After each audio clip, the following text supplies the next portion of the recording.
محبت کا دوہرا آنسو اس بارگاہ محبت میں معتبر ہے۔ وہ خواب کسی میں بناوٹی کروٹ میں تکیے میں منہ چھپائے، آنکھوں کے گوشوں سے بہتا بالوں کو ترک کرتا تکیے میں جذب ہو جائے، یا پھر بے بسی کے عالم میں زمین پر سر بسجود بلک جائے۔ محبت کو ہی وہ کمال ہے کہ وہ بلکتے آنسو چوم لے، بے بسی کو گلے لگا لے۔ سچے جذبے میں زمین پر روندا سچا عشق اس عرش والے کو بہت سجتا ہے۔ رب کو اخلاص و محبت پسند ہے، اور محبت سے بڑی کوئی عطا نہیں جو دل کو خالص کر دے۔ کچھ لوگ آپ کی زندگی سے جانے کے لیے بہانے ڈھونڈ رہے ہوتے ہیں، اور صرف ڈھونڈ نہیں رہے ہوتے بلکہ وجوہات پیدا کرتے ہیں کہ کسی صورت ہم اس سے بگاڑیں اور وہ بہانہ اور وقت دیکھ کر نکل جائے، اور ایسے لوگوں کی مشکل آسان کر دینی چاہیے، انہیں چھوڑنے میں پہل کر کے، کیونکہ آپ کو چھوڑ جانے کا وہ فیصلہ پہلے ہی کر چکے ہوتے ہیں۔ پھر ایسے لوگوں کو باندھ کر رکھنا ناممکن ہوتا ہے۔ آج کے انسان کے پاس وقت نہیں کہ وہ نکلنے اور ڈوبنے والے سورج کا منظر تک بھی دیکھ سکے۔ وہ چاندنی راتوں کے حسن سے ناآشنا ہو کر رہ گیا ہے۔ زندگی صرف نیوٹن ہی نہیں، زندگی ملٹن بھی ہے۔ زندگی صرف حاصل ہی نہیں، ایثار بھی ہے۔ ہرن کا گوشت الگ حقیقت ہے، چشم آہو الگ مقام ہے۔ زندگی کارخانوں کی آواز ہی نہیں، احساس پرواز بھی ہے۔ زندگی صرف میں ہی نہیں، زندگی وہ بھی ہے، تو بھی ہے۔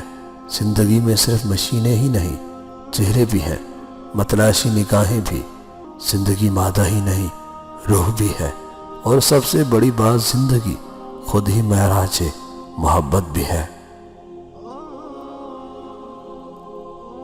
کسی سے دور ہونا اور کسی کو دور کر دینا آسان نہیں ہوتا۔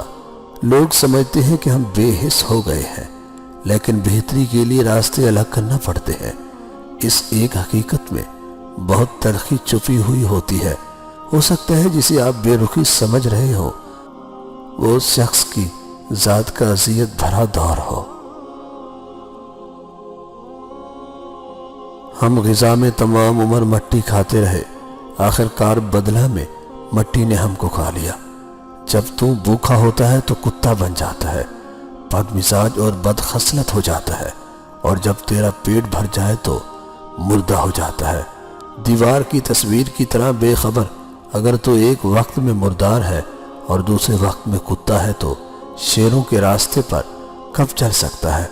اپنے شکار کے ذریعے پیٹ کو کتے کے سوا کچھ نہ سمجھ، کتے کو ہڈی کم ڈال، اس لیے کہ جب کتے نفس کا پیٹ بھر جاتا ہے تو وہ سرکش ہو جاتا ہے اور شکار کی طرف اچھی طرح نہیں دوڑتا۔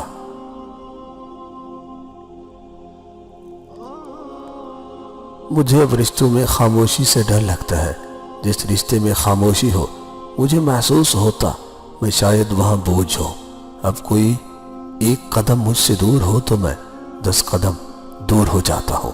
اب رشتوں کے پیچھے نہیں بھاگتا، کیونکہ اب میں سمجھ گیا ہوں کہ کسی رشتے نے ختم ہونا ہو تو اس کے پیچھے بھاگنے سے بھی کچھ حاصل نہیں ہوتا۔ ایسے تعلقات کو کیا نام دے؟ انسان جو بس رابطے کا محتاج ہو۔